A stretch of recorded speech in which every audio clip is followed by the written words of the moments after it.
Now we're going to shake things up a little bit now, change the agenda. We're going to have a video from Dr. Eloise Leonard-Cross, who is the Head of People, Strategy and Experience at Northumbrian Water. So I hope you enjoy. Eloise. Hi, I'm Dr. Eloise Leonard-Cross and here today to talk to you about Fit for the Future. So what are we going to cover today? So in our brief session, I'd like to talk about the changing landscape of work, also the skills required for future success, taking that landscape into account, and our strategies for building a diverse and skilled workforce, things we need to think about, things we need to be aware of, and potentially some different ways we can consider how we resource and find that talent.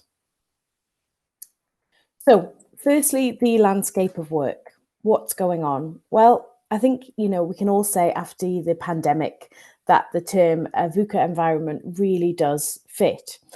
We've all come out of a shared experience, which was really entirely significant. And I think for me, one of the key things we should be doing as organisations to help us navigate the current landscape and beyond is acknowledging that that change and that volatility that continues to exist in the environment, the uncertainty we continue to have. Things are changing at more of a pace. So, we are less certain of what the future looks like. So that ability to be able to plan and consider, what work might look like within 12, 18, 24 months has actually become harder than it ever has before. And linked to that, we have got that ambiguity as well, that, things could go one way, they could go another. But actually, sometimes if we accept that and work with that, that can really create a space for innovation. I think as well that, increasing complexity, and we know in businesses that complexity can always creep in.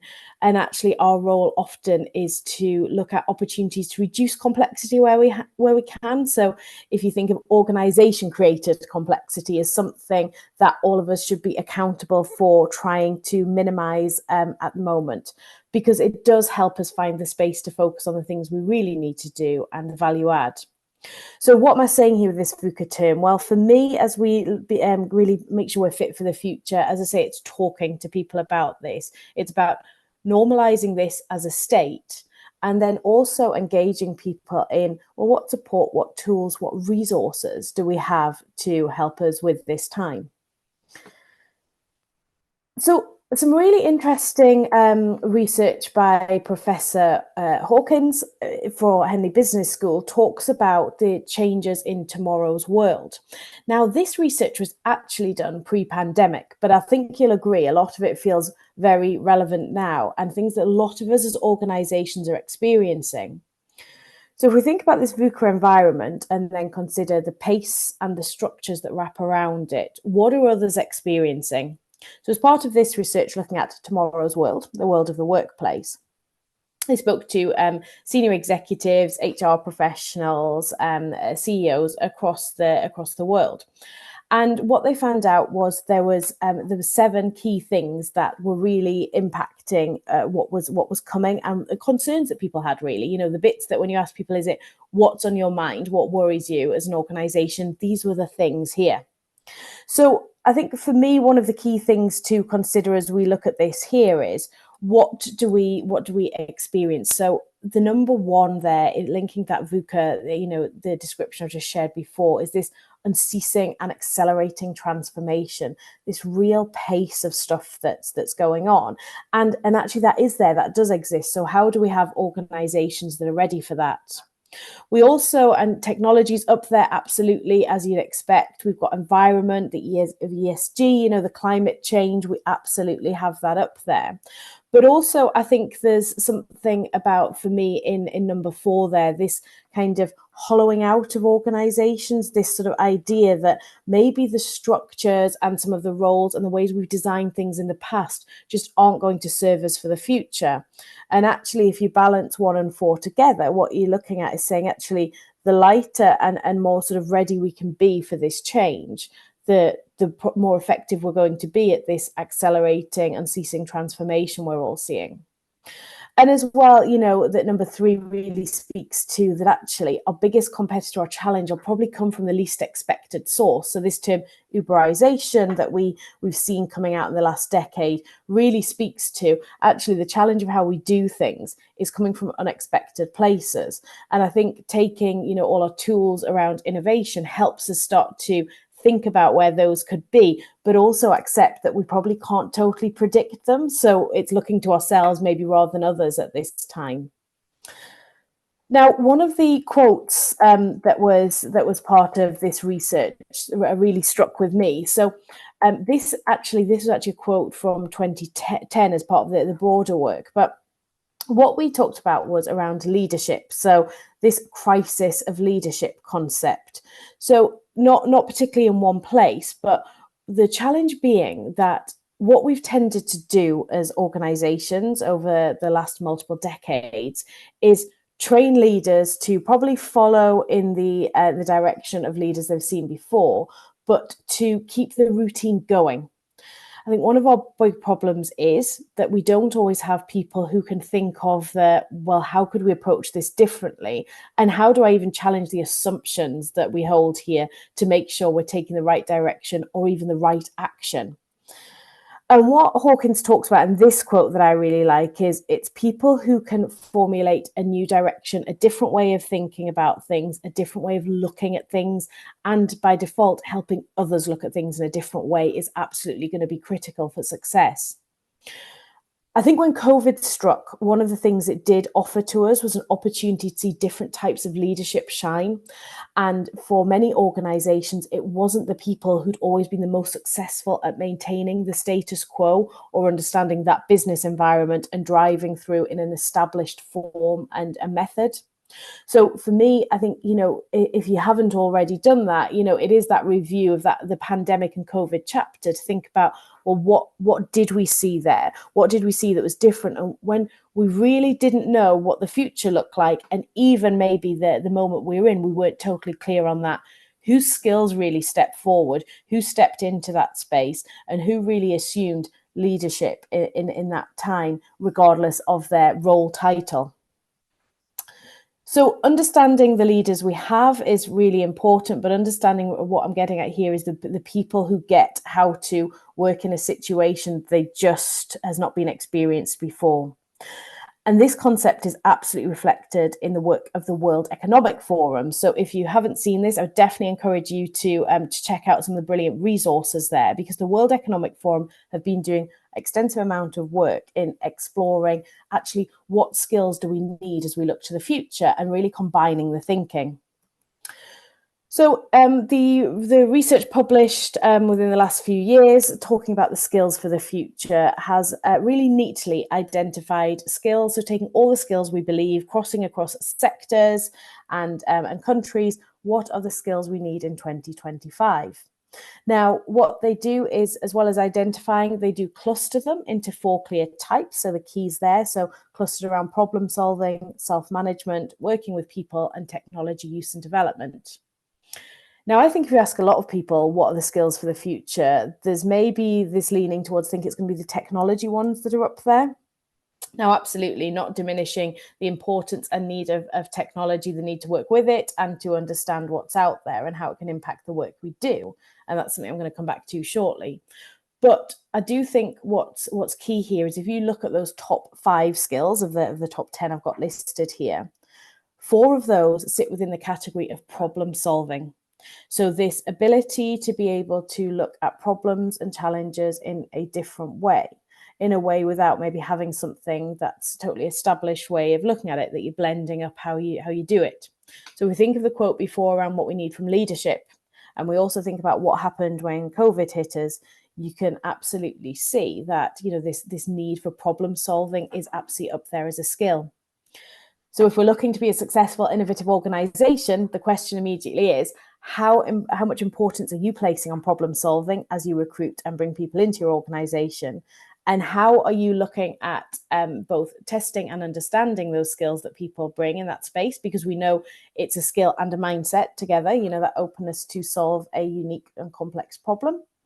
And then also, how are you developing that and encouraging it?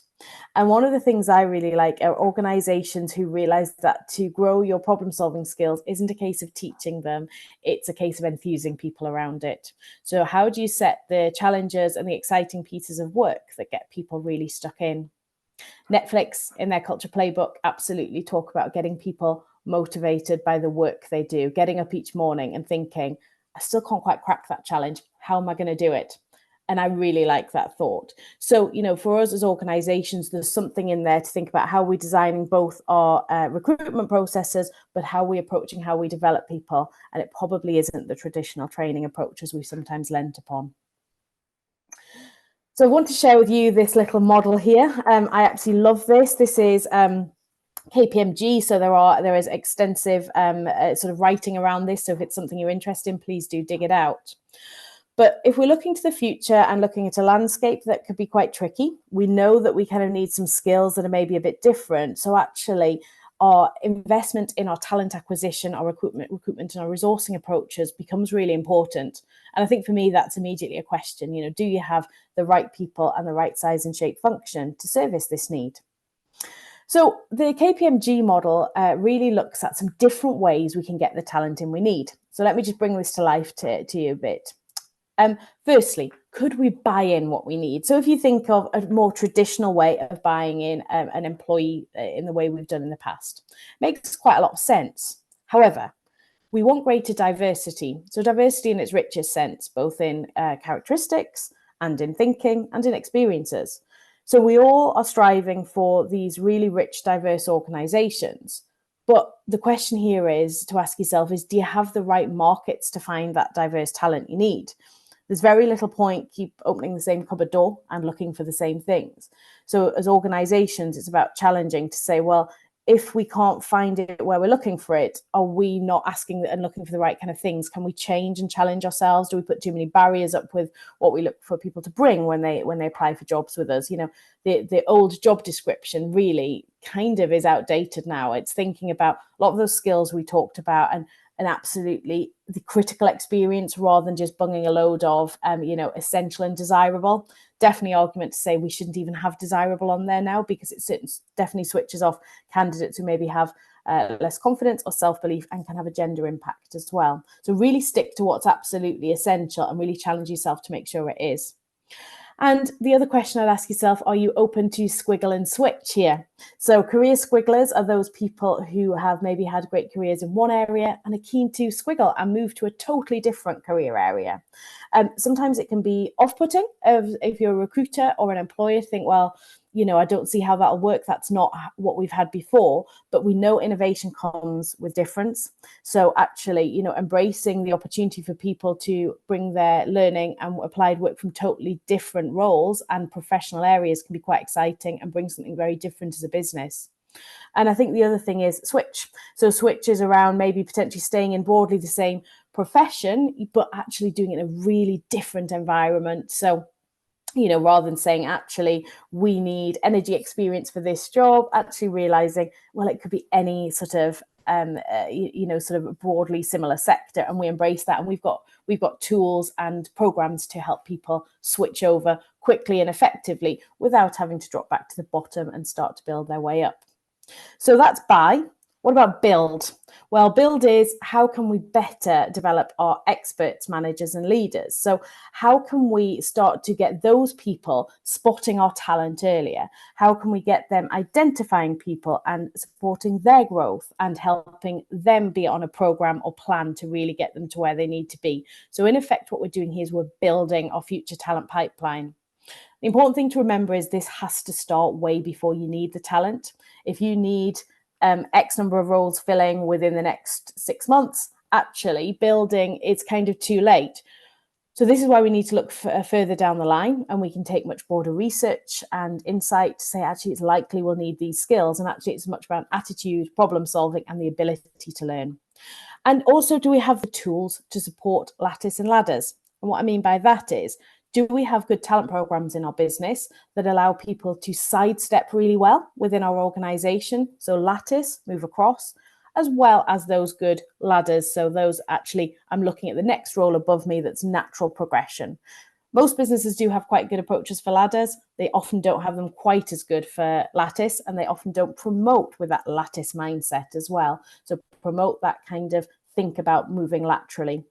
Internal career coaching can be a brilliant one here to encourage people to think about all options available to them, both upwards and across. And what about bot? So we could bot, how can we use AI and automation to ensure our talent focuses on the most valuable work? So by that, I'm asking you to consider, rather than, we don't want to replace people with robots. It's never about that. It's about saying humans have something quite unique they can bring to things. They can bring their problem solving. So if they are able to do that and spend more time on that, which bits of the work they traditionally did can be done in an automated way? So continually challenge that to say, the people I'm paying, actually, am I getting them to do the stuff that is most uniquely able to be done by a human, by that colleague? And then we also have this borrow concept. Now, this, again, is sort of challenges a bit our mindset. And this is really thinking about, if we think about much larger talent marketplaces, probably way beyond our own organization, this is extending it to your supply chain, to partners, potentially other organizations doing something similar to you.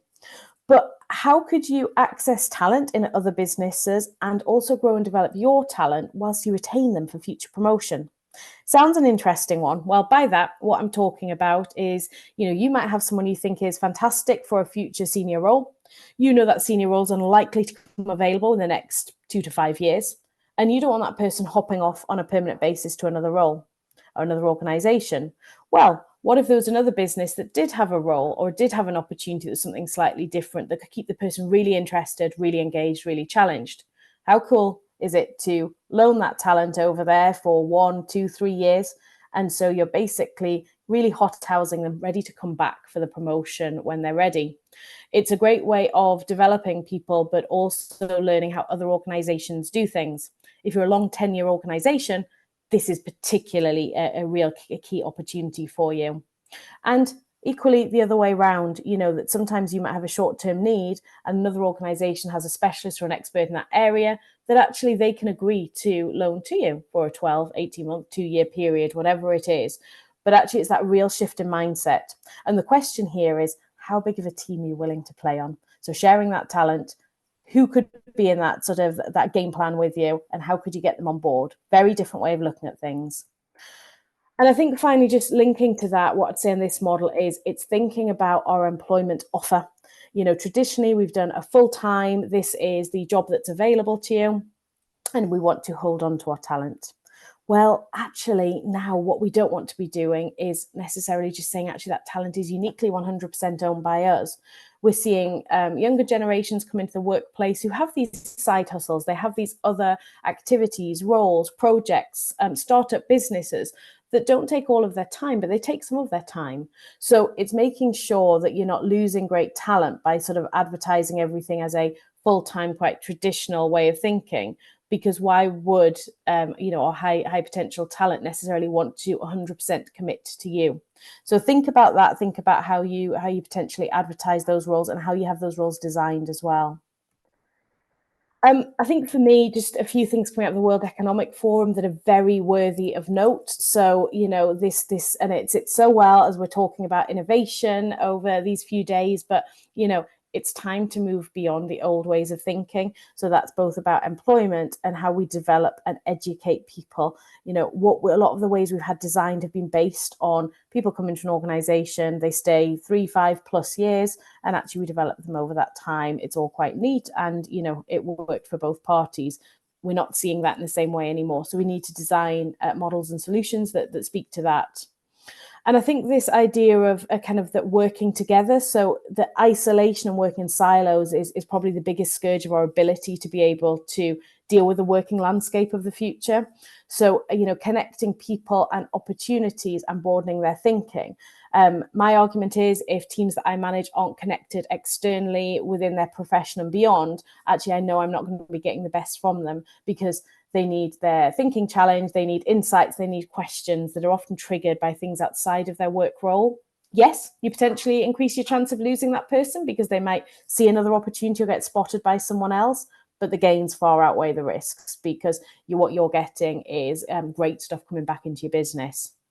And for me, it's also this idea, this third quote here about this sort of this learning ecosystem. So this requalifying, creating jobs, creating opportunities at all levels in different ways is absolutely key. Making sure that no one is pushed out as a result of technological changes.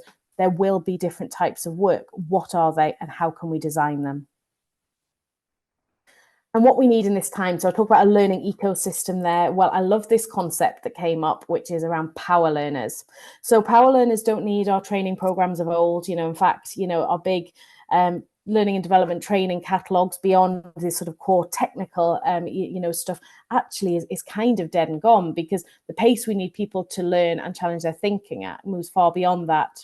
So a power learner is someone who uses reflection and a growth mindset to quickly adapt. They learn and they take initiative. What they're doing is they're personalizing their learning journey. They're spotting opportunities. They're asking to try things. They're maybe grabbing a coffee with someone to learn a bit more. They're reading stuff. They're coming back, asking, sharing, oh, I've seen this. Let's talk about it. So that's what we're looking for. So who are your power learners? How can you learn from them in the organization? And how can they help others take more of that learning mindset?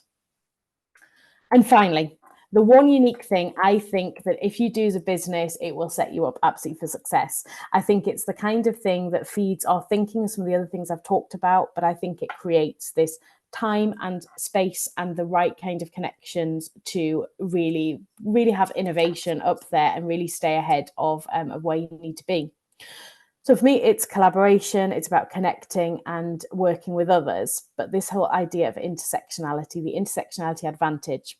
I've popped up the Medici Effect book there. If you haven't read it, please do. It's fantastic and absolutely captures this thinking. But what the book basically says is that innovation is going to take place when disciplines and ideas intersect in different sectors.